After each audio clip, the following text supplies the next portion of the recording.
Good morning, afternoon, and for those millennials out there, good evening.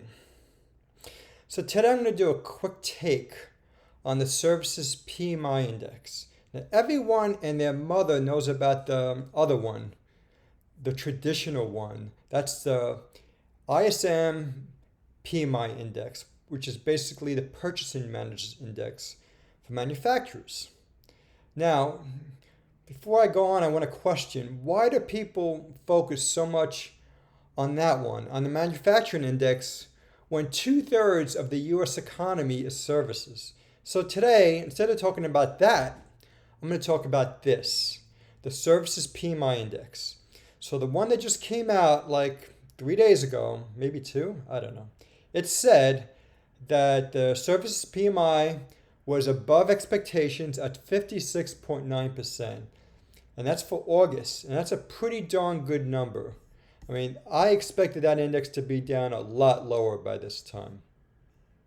So let's go over a little bit of it. I'm going to talk about from August, let's go back. From July to August, and I'm going to talk about the change. So here's an example. The overall index was 56.7 in July.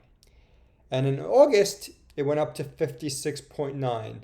That's a 0.2% increase. So the direction of that is growing. That means the economy is growing. And the rate of change is considered by them as faster. Okay, now let's go to the sub-indices. Business production, business activity and production, that's what they call it. That rose 1% to nearly 61.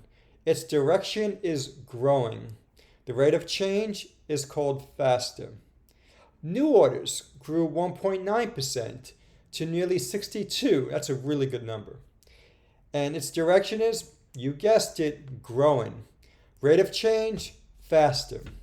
Employment went from 49.1 to 50.2. Not as high as other indices, but still good. Direction, growing.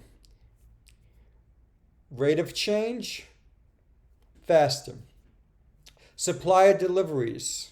This actually slowed, but it was still a good number. It went down 3.3% to 54.5.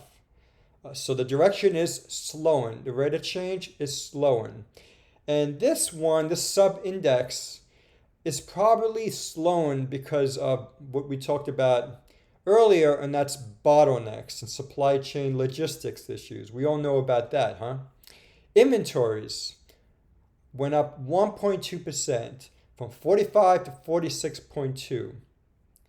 Direction, contracting. Rate of change, slowing. Now it's saying contracting even though it went up because it's below 50, but it's still a decent number. Prices, this is the all-important prices that everyone looks at. It went down 0.8% to 71.5. So the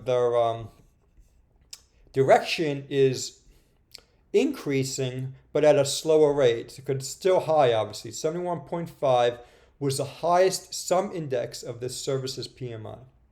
So I'm not going to go through everything, but I just want to go through some important ones. Let me see if there's anything else I want to talk about. No, that's about it. So overall, I don't think I need to tell you the overall economy, according to the Services PMI Index, is growing and at a faster rate.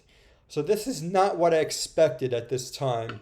I expected both the PMI Index, meaning manufacturing index, and the services version of that index to be declining sharply at this time. This has not happened. So what does this mean? The Fed's going to have to keep pumping rates up. Pumping and pumping and pumping, raising rates until it wrecks not just one thing, but multiple things. This means crypto, hedge funds, pensions, the overall economy, emerging markets. It's just going to keep crashing everything because the Fed has no choice. They lock themselves into a corner. They have no choice but to raise rates because they need to slow down inflation. So that's all for today. I hope you enjoyed this. If you want to see something else, if you don't like me here and talking about global macro or the economy, you want to hear more about crypto, about different crypto projects, please put it in the comments. Otherwise, please like us and hit that subscribe button right there. Thank you very much, guys. Bye-bye.